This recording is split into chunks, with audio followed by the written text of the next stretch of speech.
الحمد للہ رب العالمین والصلاة والسلام علی رسولہ الکریم اما بعد فاعوذ باللہ من الشیطان الرجیم بسم اللہ الرحمن الرحیم الحمد للہ الذی خلق السماوات والارض وجعل الظلمات والنور ثم الذین کفروا بربهم یعدلون صدق اللہ العظیم فجاء محمد سراج منیرا فصلوا علیہ کثیرا کثیرا۔ سورہ انعام شروع ہو رہی ہے۔ یہ سورت مکی سورت ہے۔ جو صورت مکہ مکرمہ میں نازل ہونا شروع ہوئی یا مکمل طور پر نازل ہوئیں انہیں مکی صورتیں کہا جاتا ہے، اور پھر جب آپ صلی اللہ علیہ وآلہ وسلم ہجرت کر کے مدینہ منورہ تشریف لے گئے تو جو صورتیں وہاں نازل ہوئیں انہیں مدنی صورتیں کہا جاتا ہے۔ تو یہ صورت مکی صورت ہے، اس میں 165 آیات ہیں اور اس کے 20 رکوع ہیں۔ اور مکی صورتوں میں عموماً توحید، رسالت اور آخرت زیادہ تر یہ چیزیں تینوں بیان کی جاتی ہیں، اور اس صورت میں بھی انہی چیزوں پر زیادہ بات ہوگی۔ اور اس کے ساتھ ساتھ جو اہل مکہ شرک میں مبتلا ہوئے اس کا تذکرہ آئے گا اس میں، اور جو وہ بتوں کے نام پر اپنے جانور مویشی چوپائے، اونٹ، گائے وغیرہ ان کے نام پر چھوڑ دیتے اور بعض کو ذبح کر دیتے، اور سارے وہ جو رسمیں ان کی چل رہی تھی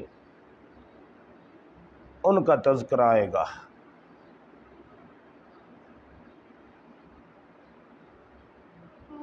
یہ اس کے موٹے موٹے سمجھ لیں عنوان ہیں، یا موٹی موٹی چیزیں جو ہیں یہ میں نے جو بیان کی ہیں اس صورت میں یہ بیان ہوں گی۔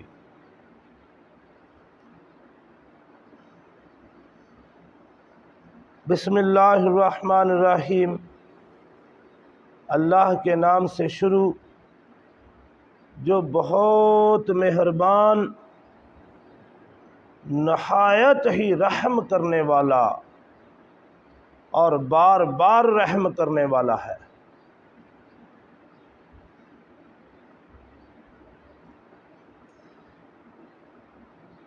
الحمد للہ الذی خلق السماوات والارض،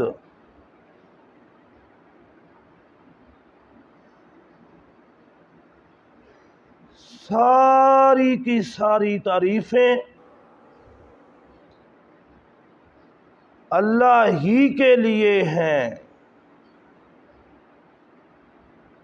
اللہ اکبر۔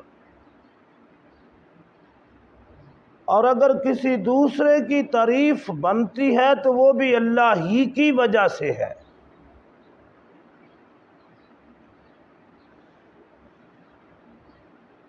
اور جو کوئی جتنا اللہ کے زیادہ قریب ہوگا بندوں میں سے،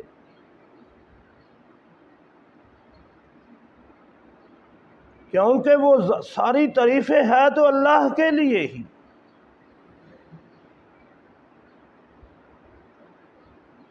اور باقی ساری چیزوں کی تعریف جو ہے وہ اللہ ہی کی وجہ سے ہے۔ اور بندوں میں سے جو اللہ کے زیادہ قریب ہوگا اس کی تعریف اتنی زیادہ ہوگی۔ حمد، الحمد، حمد کہتے ہیں اس تعریف کو جو خاص اللہ کے لیے ہی ہو۔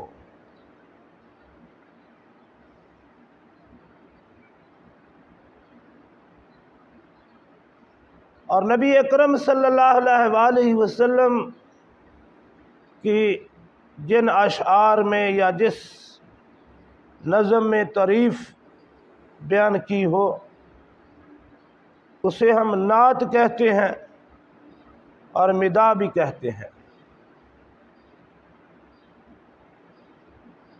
کسی عام بندے کی بھی جس میں تعریف ہو اسے مداح کہتے ہیں، اسے حمد نہیں کہہ سکتے۔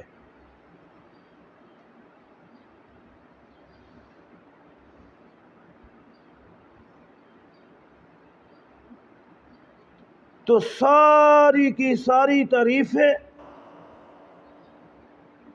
اللہ کے لیے ہیں، للہ، اللہ کے لیے ہیں۔ کون اللہ؟ تعارف بھی، الذی خلق السماوات والارض، جس نے آسمانوں اور زمینوں کی تخلیق فرمائی۔ خلق کہتے ہیں کسی چیز کو عدم سے وجود بخشنا، یعنی اس چیز کا پہلے کوئی نہیں تھی۔ آسمان کسی دوسری چیز سے مل کر نہیں بنا، عدم سے وجود بخشا ہے۔ اس کا پہلے کوئی چیز نہ ہو، اس کو جب بنایا جائے تو اسے کہا جائے گا خلق۔ یہ تخلیق جو ہے یہ صرف اللہ کا کام ہے۔ جیسے عام طور پر لوگ کہہ دیتے ہیں جی یہ ایٹم بم کا خالق جو ہے یہ فلاں ہے، جیسے پاکستان میں کہا جاتا ہے کہ ایٹم بم کا خالق جو ہے وہ ڈاکٹر عبدالقدیر ہے۔ خالق نہیں کہہ سکتے، کیونکہ خالق وہ ہستی ہوتی ہے جو پہلے کوئی چیز نہ ہو پھر وہ چیز بنائے۔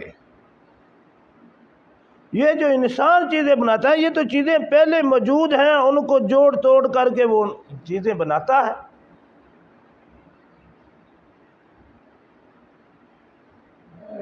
اسے بنانا کہہ سکتے ہیں، اسے خلق نہیں کہہ سکتے۔ یہ تو ہم چیزوں کو مختلف انداز سے توڑتے جوڑتے ہیں تو ایک نئی چیز بن جاتی ہے۔ آسمان، اللہ اکبر، اتنے بڑے آسمان کا مالک، بنانے والا، خالق کون؟ اللہ۔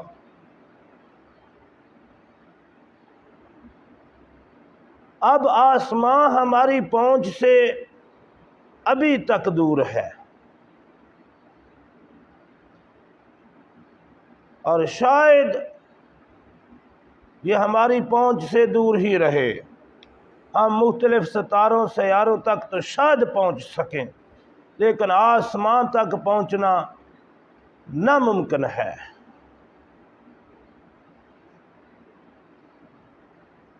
لیکن انسان اللہ کا زمین پہ خلیفہ ہے، نائب ہے، اللہ نے اسے بڑی عقل، سمجھ، بوجھ، علم عطا فرمایا ہے۔ ہو سکتا ہے کبھی آسمان کو سمجھ سکے اپنے عقل اور سائنس کے زور پر، لیکن وہ تو ہماری پہنچ سے دور ہے۔ جس زمین پر ہم رہ رہے ہیں اس کا ہی مطالعہ شروع کر دیں تو یہی ختم نہیں ہوتا۔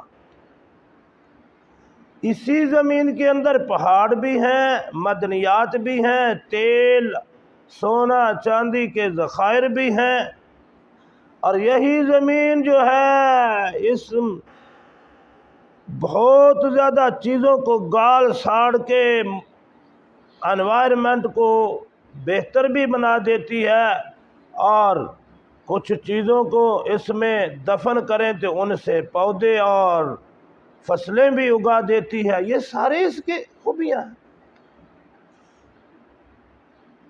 اس کے بنانے والا کون؟ اللہ۔ بس اشارے ہی میں کرتا جاؤں گا، اس پر غور و فکر کبھی کرنا۔ وَجَعَلَ الظُّلُمَاتِ وَالنُّورَ، اور جعل کہتے ہیں بنایا۔ دیکھیں یہ آسمان اور یہ زمین یہ مادہ ہے۔ آسمان کے متعلق تو ابھی تک سائنس کچھ نہیں، لیکن جو زمین ہے وہ تو ہمارے سامنے ہے، یہ مادہ ہے۔ اس کو ہم پکڑ سکتے ہیں، اس کے کچھ حصے کو ساری محسوس کر سکتے ہیں، لیکن ظلمات اندھیرا اور نور ہم اسے محسوس تو کر سکتے ہیں لیکن پکڑ نہیں سکتے، اس کا مادی وجود نہیں ہے۔ تو اس کے لیے لفظ علیحدہ ہے، جعل بنایا، جعل ظلمات والنور، اندھیرے بنائے اور نور بنایا۔ پھر اس کو گمراہی کے اندھیرے سمجھ لو، نور ایمان سمجھ لو، دن اور رات کے اندھیرے اور روشنی سمجھ لو، یہ سب اس میں آ جائیں گے۔ آخرت کا اندھیرا، قبر کی اندھیری رات، یہ سارے اس میں آ جائیں گے۔ اندھیرے، اللہ نے ظلمات جمع کا صیغہ استعمال فرمایا ہے، اندھیرے اندھیرے۔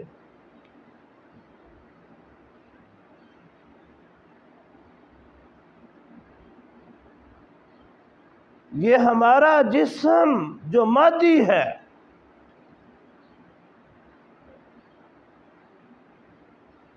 یہ بھی ہمارے لیے ایک اندھیرا ہے۔ اب اس کی تفصیل میں نہیں جاؤں گا، لیکن اسی جسم کے اندر ایک نور بھی رکھا ہے اللہ نے، نور جسے روح کہتے ہیں۔ جسم مادی ہے اور روح جو ہے، دیکھیں جسم کی حرکت اور حیات، جسم کی حرکت اور زندگی روح سے ہے۔ جب تک مجھ میں روح ہے یہ ساری حرکتیں ہیں، میں بول سکتا ہوں، میں چل سکتا ہوں، روح نکل گئی جسم کی حرکت اور زندگی ختم۔ یعنی جسم کی زندگی روح سے ہے، اور روح کی زندگی اور حرکت نور سے ہے۔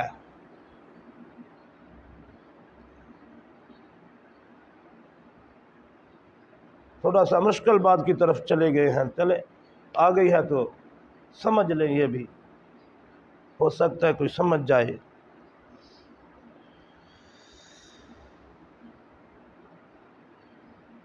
جسم کی حرکت اور زندگی روح سے ہے، روح کی زندگی اور حرکت نور سے ہے، اور نور کی حرکت اور زندگی اللہ کی ذات سے ہے، اللہ کی ذات کی وجہ سے ہے، اللہ کی وجہ سے ہے۔ یہ ایک جوڑ بنتا ہے، رب کے ساتھ تعلق کا جوڑ بنتا ہے، بڑا خوبصورت جوڑ بنتا جا رہا ہے۔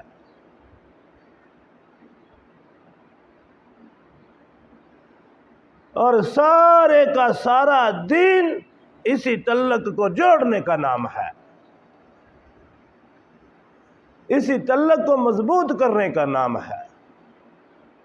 اور جس کا جتنا زیادہ تعلق یہ مضبوط ہوگا وہ اتنا زیادہ بندہ بھی قابل تعریف ہوگا۔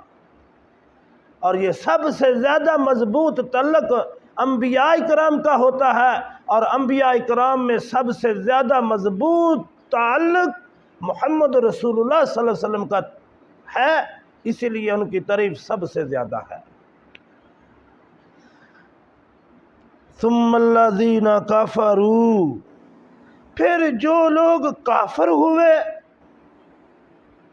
اللہ اکبر، بربہم یعدلون، اور وہ اپنے رب کے مقابلے میں، بربہم، اپنے رب کے مقابلے میں دوسروں کو قرار دیتے ہیں۔ مشرکین مکہ کہتے تھے نا، یہ بھی بت بھی تو خدا ہے، یہ دیویاں بھی تو خدا ہیں، عقل سے ساری پیدل باتیں ہیں۔ تو اللہ نے فرمایا یہ جو لوگ کافر ہو گئے، کفر والا راستہ اختیار کیا، حق کا انکار کیا، راہ حق کا انکار کیا، دین حق کا انکار کیا، اللہ کی حقانیت کا انکار کیا، محمد رسول اللہ صلی اللہ علیہ وسلم کی رسالت کا انکار کیا، یہ سب اس میں آ جائیں گے، ایک ایک کو تو بیان نہیں کیا جا سکتا، یہ سب اس میں آ جائیں گے۔ فرمایا اور پھر بربہم یعدلون، دوسروں کو بھی اللہ کے برابر سمجھتے ہیں، یہ کیسے ہو سکتا ہے؟ اللہ کے برابر نہیں کوئی چیز ہو سکتی۔ دیکھیں اللہ کی ہر صفت مخلوق سے جدا ہے، اس کو اپنے جسم پر ہم قیاس نہیں کر سکتے۔ اللہ دیکھتا ہے لیکن میں یہ نہیں قیاس کر سکتا کہ جیسے میں آنکھوں سے دیکھتا ہوں ویسے دیکھتا ہے، وہ کیسے دیکھتے ہیں اللہ ہی جانے، نہ اس طرف کبھی ذہن کو لے کر جانا۔ یہ وہ علم ہے جو انسان کی سمجھ بوجھ سے بالا تر ہے۔ اللہ کا کلام کرتا ہے کیسے ہم تو زبان سے کرتے ہیں، اللہ کیسے کرتا ہے؟ اس کو زبان کی ضرورت نہیں کلام کے لیے، اس کو دیکھنے کے لیے آنکھوں کی ضرورت نہیں ہے، اس کو ہم اپنی طرح پر اپنے آپ پر قیاس نہیں کر سکتے، یہ عقیدہ بس رکھنا ہے۔